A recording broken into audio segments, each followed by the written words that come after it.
Hello, fellow pipers. Janis here. Silvio here.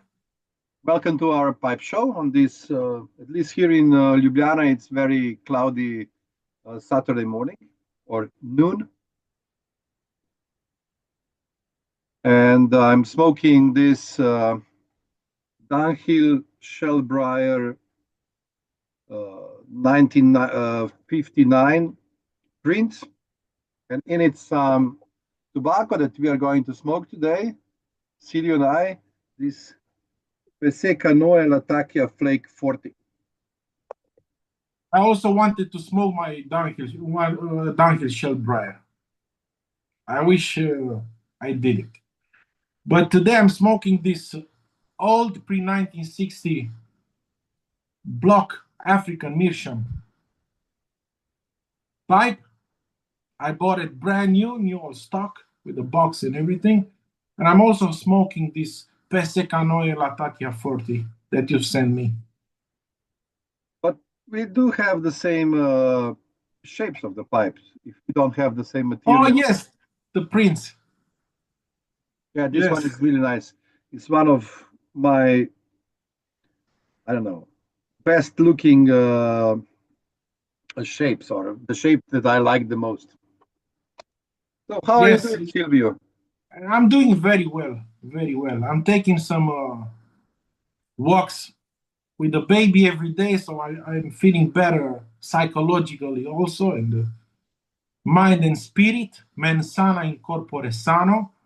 So our ancestors knew better that a good mind is in a strong body or something like that. Yeah.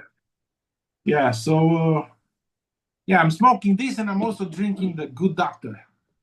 So Doctor? I also have a Good Doctor. Yeah.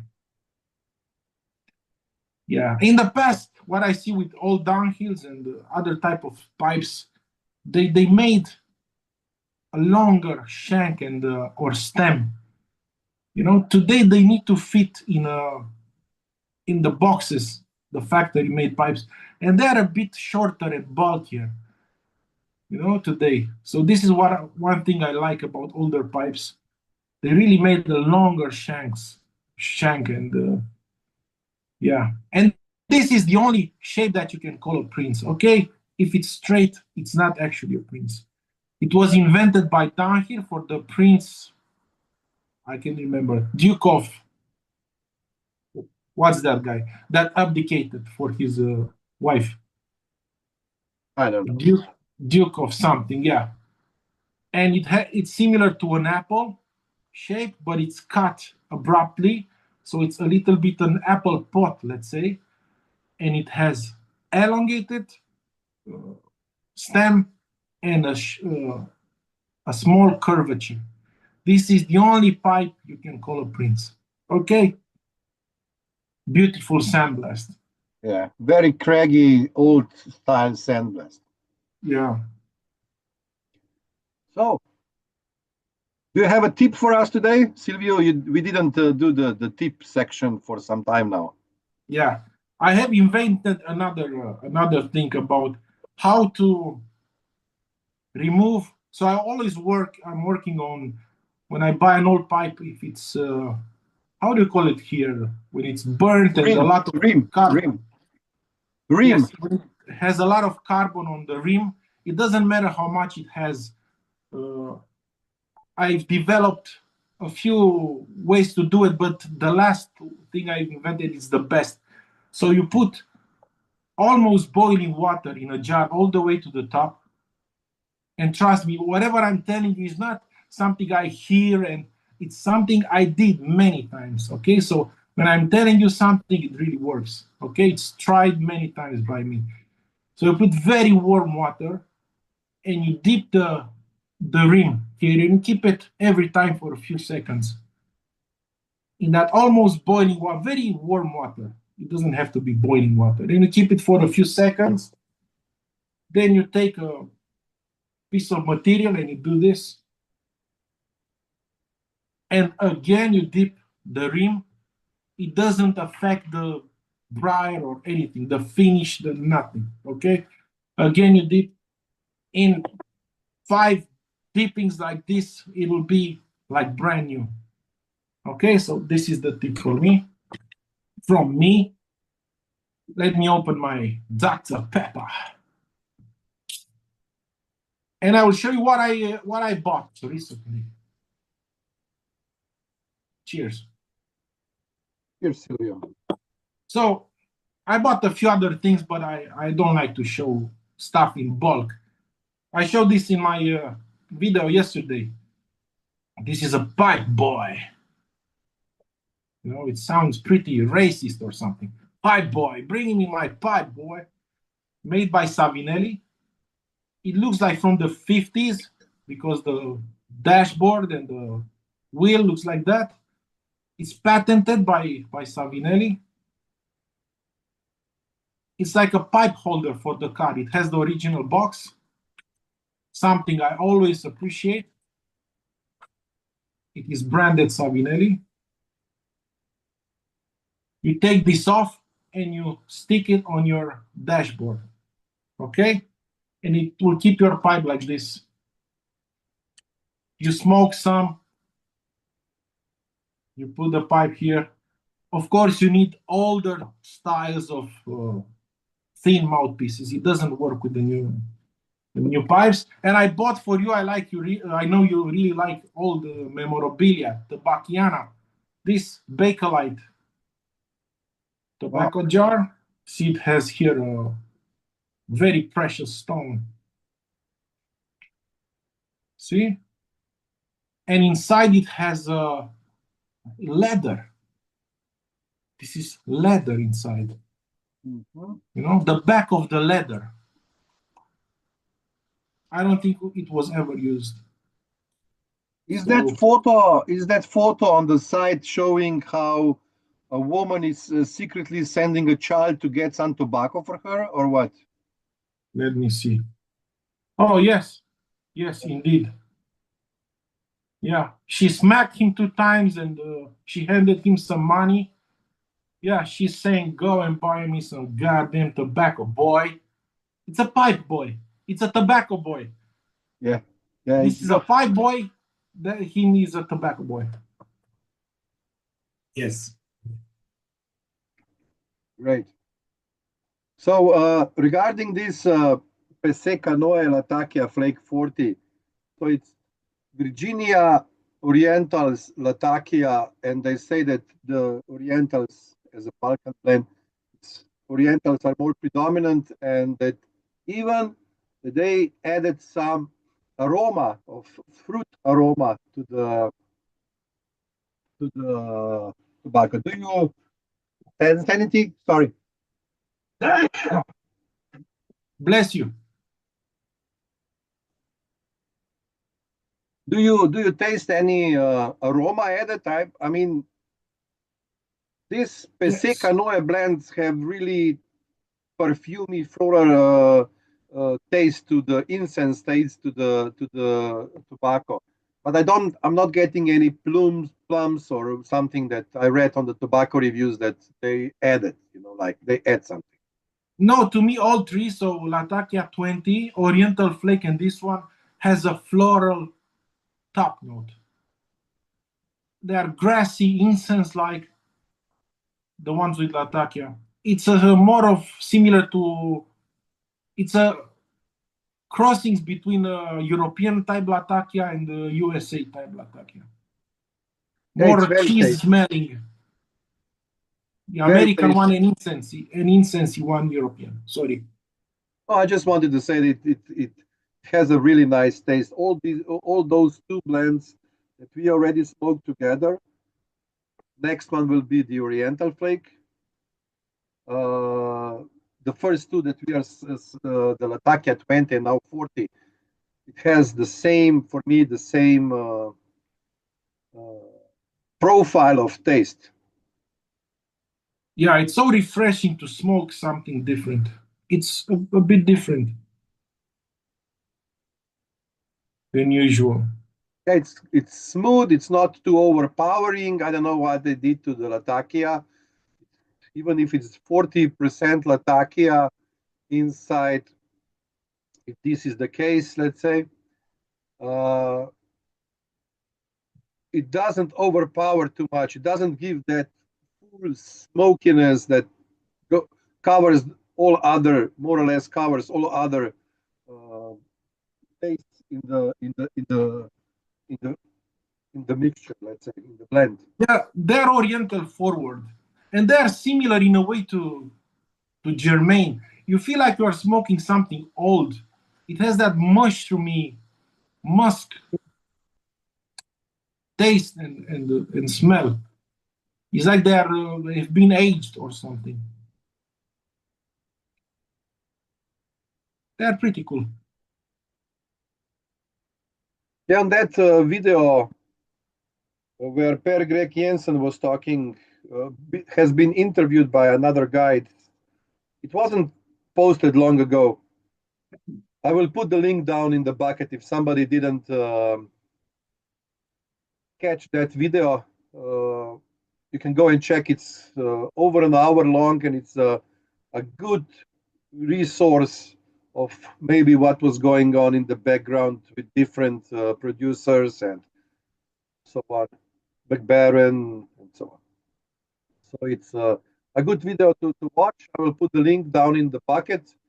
But he's also mentioning this Gladora company and that he was like in contact with those people and they are preparing some new stuff or something like that, if I remember correctly. Yeah. For me, Per Jensen opened my eyes 15 years ago when I watched an interview with him talking about people that think that tobacco produces this vanilla-like taste or fruitiness, or he said clearly, if it tastes like something, it has that something added, you know. And he also talked about the industry using burning agents in the tobacco. So for people that really think pipe tobacco is something totally natural, just take the leaf and they put it in a no. So it's a lot of stuff done to pipe tobacco. So I like the guy. But what I like is that they mostly do it really well, so it blends in with the tobacco. And what they are saying usually it's they use this to round the blend and all the component tobaccos and stuff like that. Yeah. Yeah, it's chemistry also. As we checked on that German site, Yeah. what the blends have inside, you can see they have a lot of other components added to. But we often don't even taste them, you know. We were shocked by the HH line. You know, it's between us. It's something. Oh, HH line. They grow the tobacco in a beautiful garden. They take it, they cut it, and they serve it to you. And we are shocked of how much it has flavorings: 40% water, sugar, inverted sugars, glycol. I don't know, all kinds of things. You know, in the HH line that is sold as the natural of naturals. You know, I checked other ones and I was shocked. It was like poetry. It was like this, you know.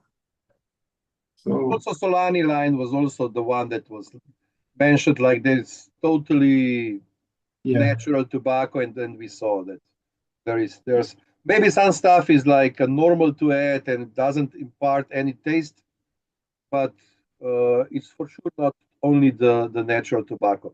If you want that, you need to grow it yourself, cure it, ferment it, and then do whatever you want, and then you can say that it's almost nothing or nothing added to the tobacco. or smoke cigars, the good ones, of course, or smoke Vincent Manil.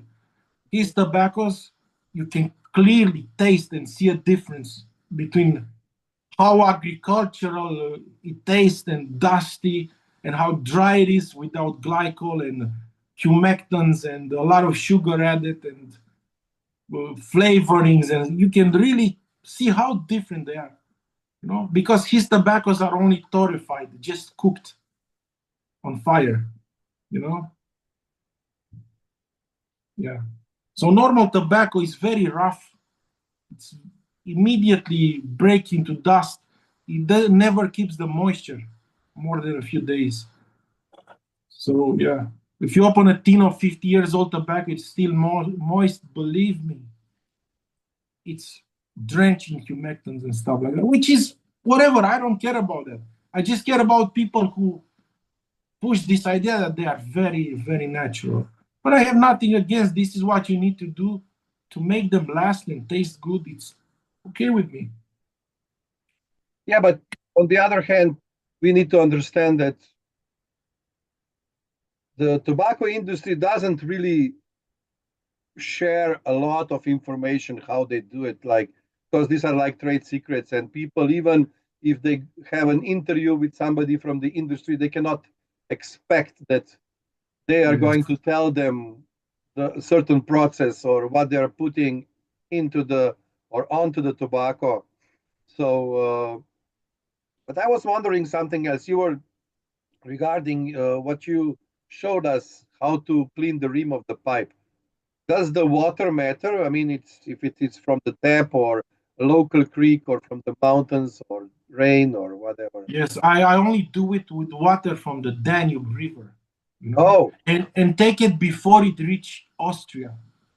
So I oh, go really? there and I take water from the Black Mountains that comes into the Danube. I separate the water from directly from the Black Forest, sorry, and I use only special type of water.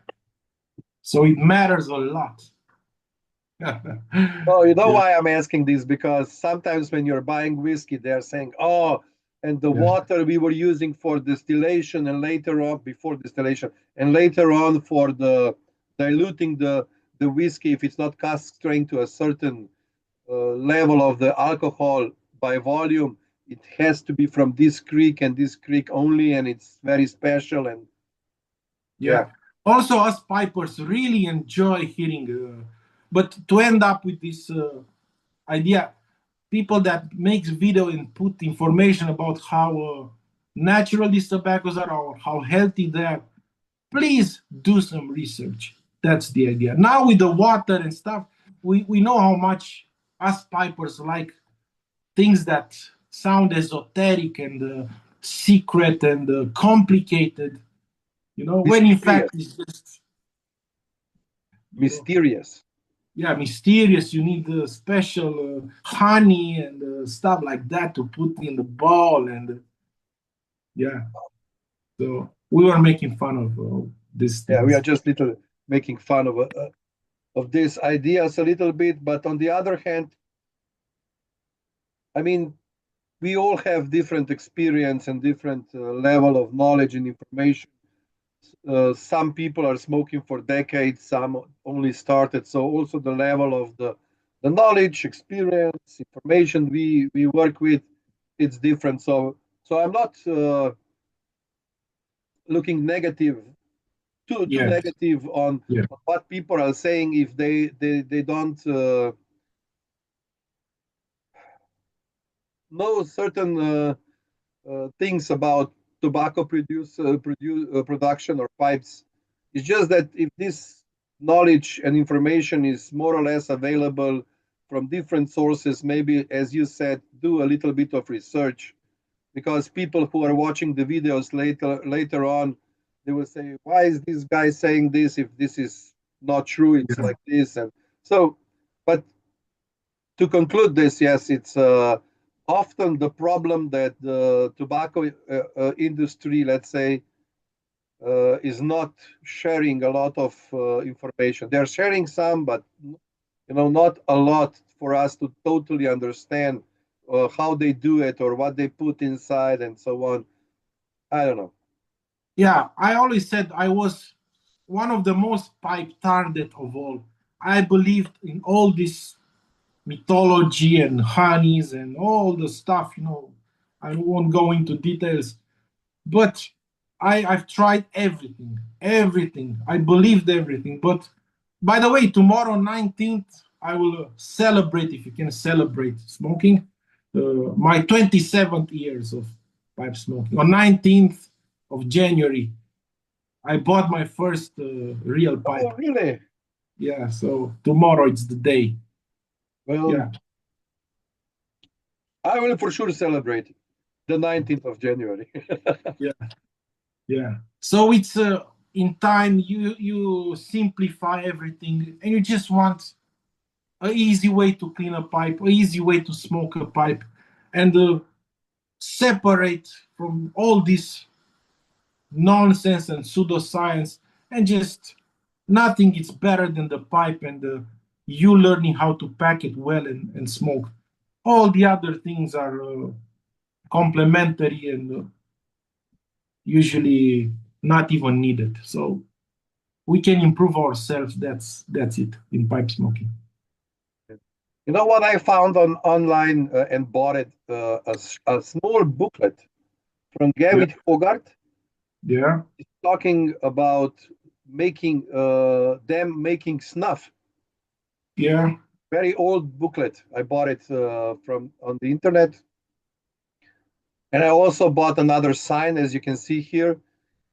This is all, as Silvio said, unnecessary. Of course, you need a pipe, tobacco, a match, a tamper. Sometimes you can substitute your finger for that and so on. But uh, having all kinds of accessories, tobacchiana and so on, is not needed for being a pipe smoker. So this is just for us to decorate our man caves or shops or smoking corners or whatever. So we are in the mood when we sit there, and we are in the mood of tobacco, Murray's, Balkan Sobrania, Capstan, you know, yeah, yeah. stuff like I that. never meant this collecting part. It's totally legit. I meant all this how to improve my pipe with brandy, with the honey, and with how do you call this inside Inside, carbon yeah, stuff, carbon cake. cakes, and now improve yourself, smoke, and you'll become better, and Yeah. that's the best thing you can do. I mean, I can say that what I do with I'm not working on the carbon cake, but I do two cigar cakes every year. Yeah, and I'm working on some carbon dating. Yeah. Okay, great. I think this will be it for today. I think we are long enough so people can easily digest our jokes and what we just said.